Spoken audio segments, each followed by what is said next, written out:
crazy. How crazy is that? How many Karens do we already have? They've got the Karens prepped up and bushy-tailed. They're ready. So I want to tell you a true story. In East Germany, between 1950 and 1990, there was an organization called the Ministry for State Security. The Stasi was a secret police force, and their job was to keep the Socialist Unity Party in power.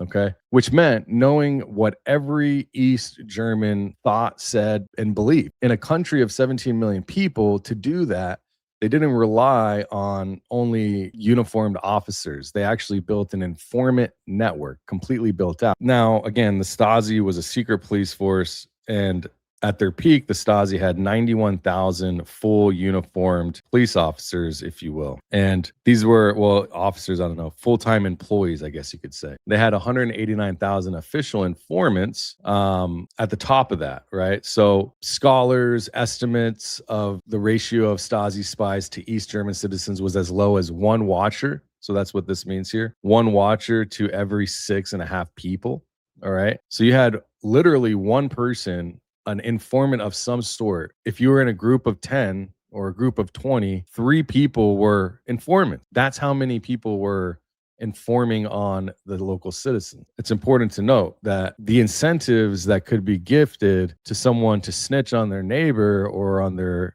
community, you know, whatever it might be, we don't know what incentive they could hold over. It could be blackmail.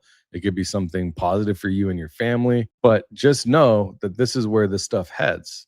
Rewards for control, you know, for information.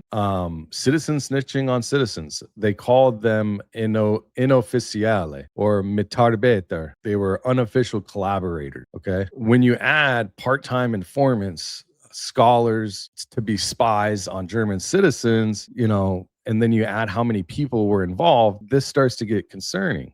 Right. And to put it into context here, you could see who watched the most, Nazi Gestapo. And then there was this true story of the East Berlin 1988 Vera Wollenberg, environmental activist, which we're going to get into. So the Nazi Gestapo at peak had one agent per 2,000 German citizens. These are actual agents. The Soviet KGB had one agent per 5,800, give or take, 5,830 it says. The East German Stasi had one watcher per 6. You can see here, 1 per 6.5. East Germany operated the most extensive domestic surveillance apparatus in modern recorded history. 91,000 employees, 189,000 official informants, up to 2 million collaborators. And that was just in 1989. It wasn't that long ago, right? I was born. You were probably born watching this. So it's not like this was in black and white TV in a movie that we've never seen before. This was recent. This was 30 years ago, 40 years. So, you know, the most extensive, I'll show this right here, the most extensive domestic surveillance apparatus to ever be recorded in modern history in the world. Okay, that's this East German government Stasi and Stasi, secret police agency of the German Democratic Republic.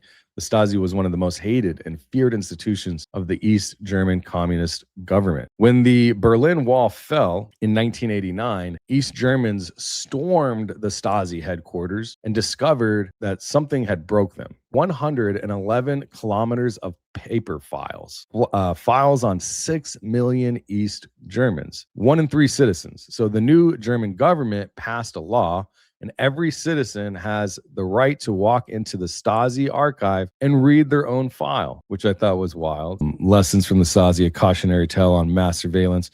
The Stasi's massive archive held files on millions. So this is where it was at. It took me an hour to wander through the archive. Thousands of Germans visiting the site appeared shell-shocked amid the labyrinth of corridors and ceiling-high file cabinets that had documented and controlled their lives or the lives of others for years. The very building with its gray concrete communist-era architecture was a symbol of fear.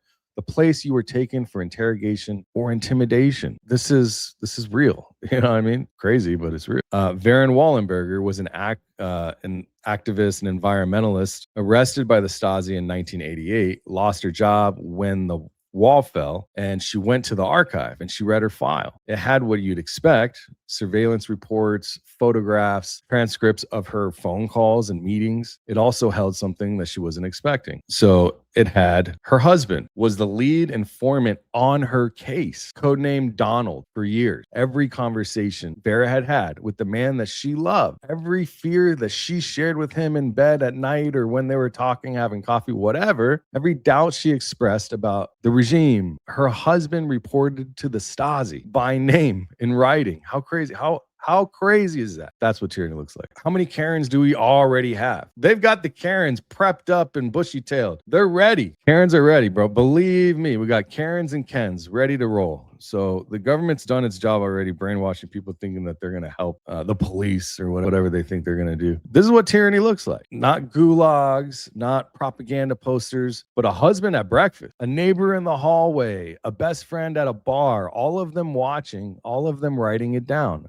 Everything you're doing. Keep that ratio in your head. One watcher for every 6.5 citizens, one watcher for every 6.5 citizens, and everything is surveilled from all different aspects, from official police to non-official in general, right? Today in the United States of America, a single private company called Clearview AI holds 50 billion human face prints in a single database, scraped from the internet without consent. You kind of give it to the internet to do whatever, so nobody really needs consent to pull a photo off the internet. From every photo, every one of you, me, has ever posted online. Clearview has stated on the record to investors, Clearview AI aims to put every face in its facial recognition database. The news, Clearview AI, the controversial facial recognition company catering to law enforcement services, reportedly told investors it needs to raise $50 million to collect 100 billion photos or images of every single human in its